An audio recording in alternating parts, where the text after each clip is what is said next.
Passando em mais um setor aqui do parque, lá, quase saindo do parque, mas é uma área muito bonita, tem uma mata, uma floresta muito preservada e um trecho situado entre montanhas com glaciares e é de deixar o queixo caído. Eu acho que isso aí foi um tapa na cara, porque ontem a gente estava, principalmente eu, estava muito decepcionado com o que eu tinha visto até então. Era só um trecho com obras na carreteira, estava tudo muito feio, muito embarrado.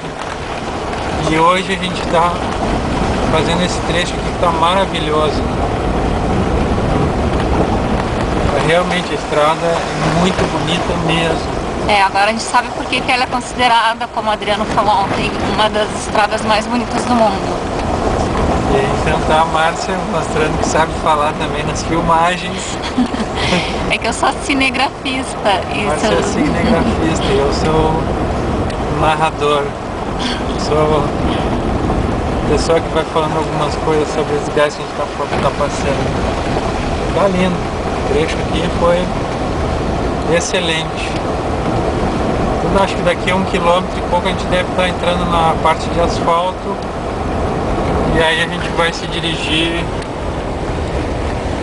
para a cidade de Coyhaique, que é a capital aqui da região.